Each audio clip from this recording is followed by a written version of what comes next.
are listening to the Self-Trust Solution podcast with Dawn Lede, episode number 46.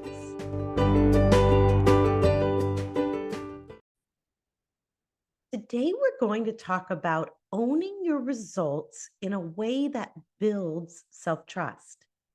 This episode is great for anyone who's tired of playing the blame game and wants to start creating success fueled by self-trust. We're going to talk about the difference between owning your results and the two camps that most people fall into instead. How embracing responsibility can actually be a catalyst for growth instead of an excuse for punishment or even passing the buck.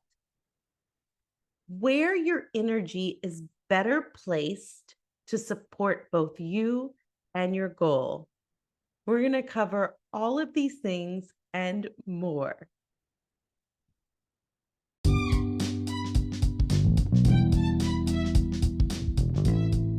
No matter where you lie in your level of self-trust, there are 5 self-trust secrets you can start practicing to create more goal success.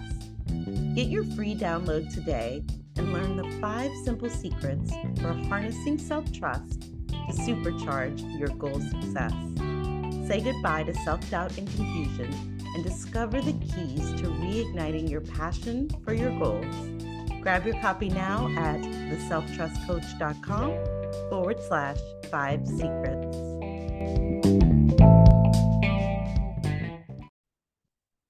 So owning your results is essential to achieving success.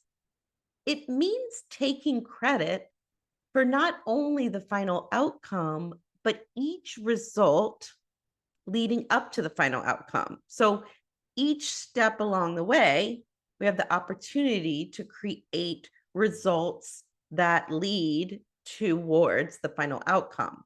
So it means taking responsibility both when things go exactly as planned and when they don't.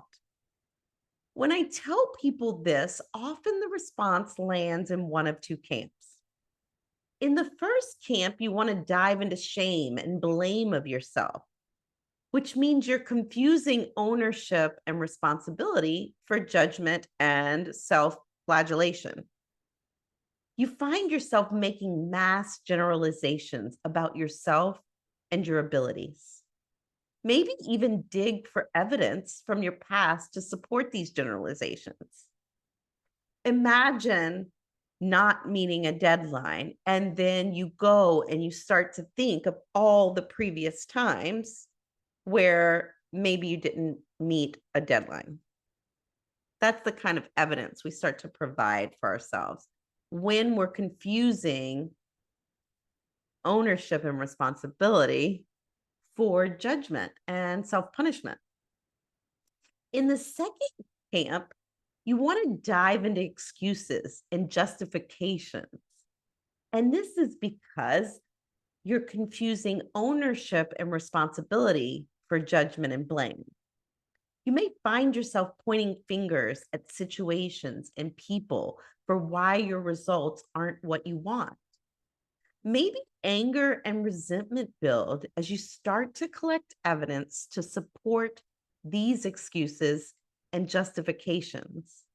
So imagine not making a deadline, and then you point your finger at maybe your boss or maybe illness in your family. Doesn't mean these things don't come up.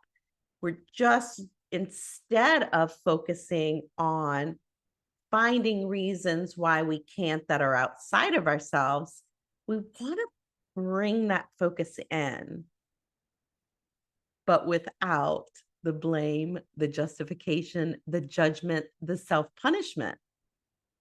So maybe you find yourself in one of these camps at various times, or maybe even you see yourself in both within the same goal. Can totally happen. But ownership and responsibility are not about creating distance and punishment within yourself through blame and judgment. It's not about blaming yourself or others at all. In fact, with ownership, there's no need for blame or pointing fingers at yourself or anyone or anything. Isn't that the best news ever? Ownership and responsibility is all about data that informs what you want to repeat so that you can create more of that which you want and to stop or create less of what you don't, and also deciding what you'd like to do differently, all in an effort to support creating the results and goal success you want. Because if you can't own your successes and wins, then it makes sense that you can't repeat them or create more of them.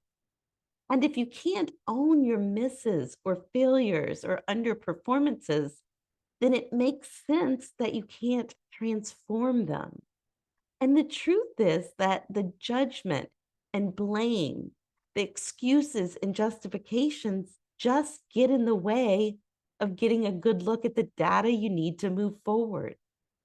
It takes your eyes squarely off the data, in fact, off of what's working, what's not working, what may just need a small tweak or perhaps even a complete overhaul. It takes your attention off of that and instead places it firmly on looking for fault in the situation, fault in others, and fault in yourself. And this is a no-win energy exchange. So instead, I invite you to release the looking for fault or blame and instead look for the data. What is working here? And how can I own that I created this? I made this work. And there are always opportunities for you to see that, even when something happened because of right place or right time, for instance.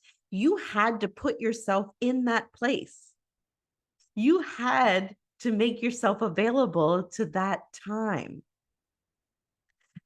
So always looking for how you can own what works so that you can make it repeatable, so you can learn from it. And then always own what hasn't worked, not as blame and judgment, but as, oh, I noticed that if I showed up in that amount of time, that didn't really work. Either I didn't give myself enough time, just need to give myself some more, or maybe I need to shift my availability during that time. Total data evaluation. Own what didn't work, what could be done differently, with curiosity instead of judgment. What will you take away from today's episode? My goal is for you to own your results so that you can create more of them. Understand the difference between ownership that fuels your progress and judgment or blame that stagnates it. Own the results you created, whether they're wanted, unwanted, or somewhere in between. Give yourself credit where credit is due. You showed up and made choices. Which ones do you want to repeat and which ones do you not? What tweaks and new approaches do you want to try? Notice when your energy and focus is directed towards judgment or blame, and redirect it to looking for the data. Invite yourself to look at what is working, what you want to change, and what you want to release. Thank you for joining me today on the Self-Trust Solution podcast. If you love this episode, don't forget to leave me a review. This helps me reach new listeners, continue to create content, and brings me joy in my mission to serve. Join us next week for episode number 47. Thanks for tuning in and have a trust-filled week. Hey, if you're ready to build unshakable self-trust to achieve your goals and make the impact you're being called to make in a way that feels amazing, join me in Coach for Life. Coach for Life is the coaching program to build self-trust and achieve your goals. Join now at theselftrustcoach.com/Coach for Life program. That's Coach, the number 4, Life program. See you inside.